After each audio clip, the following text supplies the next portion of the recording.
सर्वप्रथम सर्वांना क्रांतिकारी जय भीम, जय शिवराय।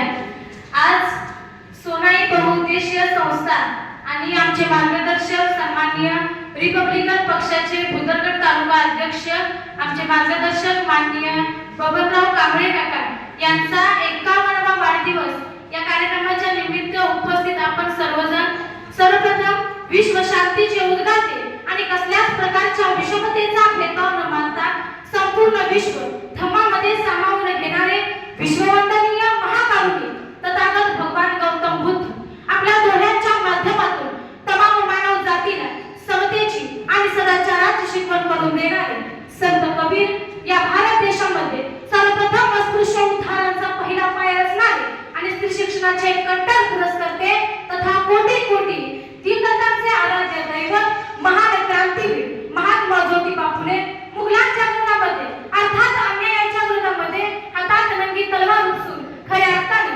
बहुजनांचे राज्य प्रस्थापित करणारे शिवछत्रपती शिवाजी महाराज आरक्षणाचे जनक राजश्री शाहू महाराज गावोगावी खेडोपाडी हिंडून स्वच्छतेचं महत्त्व पटवून देणारे स्वच्छतेचे प्रसार राष्ट्रसंत गाडगे बाबा दलित उद्धारक महाप्रज्ञावंत प्रज्ञा सूर्य स्वतंत्र भारताच्या राज्यघटनेचे शिल्पकार दी सिम्बॉल ऑफ नॉलेज भारतीय राज्यघटनेचे शिल्पकार डॉक्टर बाबासाहेब आंबेडकर तथा भीमराव रामजी आंबेडकर या महामानवांना आणि त्यांच्या क्रांतिकारी विचारांना मी अंतिम विचार सर्वप्रथम त्रिवार अभिवादन करते, कोटी कोटी प्रणाम करते।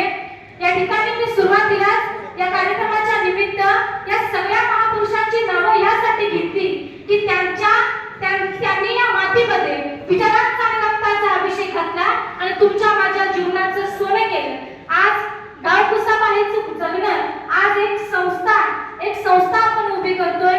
अशा अनेक संस्था आणि अशा अनेक कार्य करत असताना माननीय आमचे मार्गदर्शक बबन काका आपल्याला यांच्याबद्दल म्हणजे मी वेगळं काही सांगणं असं मला वेगळं काही सांगावं असं वाटत नाही, कारण त्यांचं जे सामाजिक कार्य आहे राजकीय क्षेत्रातील असते सामाजिक क्षेत्रातील कार्य असते त्या सगळ्या त्यांच्या कार्याची पोचपावती म्हणून या ठिकाणी या सभागृहातील एकही खुर्ची रिकामी नाही त्याचं म्हणजे त्यांचं कार्य आपल्याला कळते की त्यांनी जपलेली माणसं आणि त्यांनी या समाजाप्रती केलेलं काम म्हणजे समाजामध्ये कोणत्याही अन्यायाविरुद्ध लढणं असो कोणतंही सामाजिक कार्य असो राजकीय कार्य असो या प्रत्येक गोष्टीमध्ये या प्रत्येक कार्यामध्ये या प्रत्येक लढ्यामध्ये माननीय बबन काकांचा समावेश नाही असं एकही म्हणजे या भुदरगड तालुक्यामधला एकही असा लढा नाही की ज्यामध्ये माननीय बबन काकांचा समावेश नाही। असा धडाडीचे आणि म्हणजे प्रत्येक कामामध्ये सगळ्यांच्या पुढे असणारे आमचे मार्गदर्शक सन्माननीय बबन काका वेळोवेळी प्रत्येक वेळी माझ्या पाठीवर कौतुकाची थाप ज्यांची प्रत्येक वेळ असते वेळोवेळी त्यांचं मार्गदर्शन असतं। त्या संस्थेचे अध्यक्ष माननीय वैभव दादा असतील उपाध्यक्ष राजरत्न दादा असतील या सगळ्यांचाच प्रत्येक वेळी माझ्यासारख्या एका विद्यार्थिनीच्या पाठीवर कौतुकाची थाप देऊन इथपर्यंत पोहोचण्यासाठी या आणि अशा कित्येक माणसांचा म्हणजे कौतुकाची थाप माझ्या पाठीवरती असते आणि म्हणूनच मी आज इथवर पोहोचू शकते। मी सर्वांचे मनापासून आभार मानते आणि खरोखर म्हणजे आपण आता बघतोय की आपलं सेटलमेंट झाली की आपण आई वडिलांना विसरत चाललोय।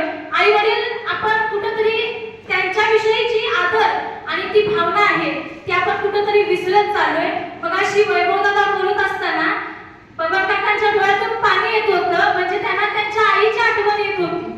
खरं तर आपल्या आईचं जे म्हणजे कष्ट आहे ते डोळ्यासमोर ठेवून यांनी संस्थेचा शुभारंभ करण्याचं ठरवलंय।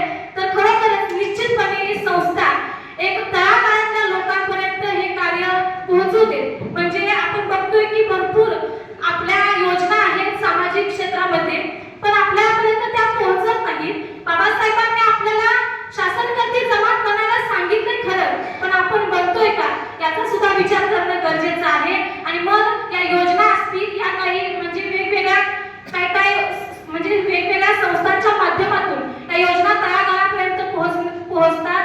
याच पद्धतीनं आमचे मार्गदर्शक माननीय बबन काका आणि त्यांच्या सर्व कुटुंबियांनी या संस्थेचा सोनाई बहुउद्देशीय संस्था वाघापूर या संस्थेचा शुभारंभ केलेला आहे आजच्या दिवशी। मी मनापासून त्यांना शुभेच्छा देईन त्यांच्या संस्थेसाठी आणि तुमच्या संस्थेच्या माध्यमातून तळागाळातल्या लोकांपर्यंत ज्या सामाजिक म्हणजे जे योजना आहेत या तळागाळातल्या लोकांपर्यंत पोहोचाव्या अशी आपणाप्रती अपेक्षा व्यक्त करते. आणि आज आपला 51वा वाढदिवस या ठिकाणी आपण साजरा करतोय माननीय बबन काकांचा. 100वा वाढदिवस साजरा करण्यासाठी याच संख्येने आपण उपस्थित राहूया अशा त्यांना शुभेच्छा देते. तुम्हाला दीर्घायुष्य लाभू दे आणि या संस्थेची भरभराट होऊ दे अशा प्रकारच्या आपल्याला शुभेच्छा देते. आणि या ठिकाणी मला बोलण्याची संधी दिली. तुमचे आशीर्वाद कायम माझ्या पाठीशी राहू दे अशी अपेक्षा व्यक्त करते आणि आपल्या सर्वांचे आभार मानते. मनपूर्वक धन्यवाद. थँक्यू. धन्यवाद आजी. 12वीमध्ये शिकणारे विद्यार्थी उत्स्फूर्तपणे एक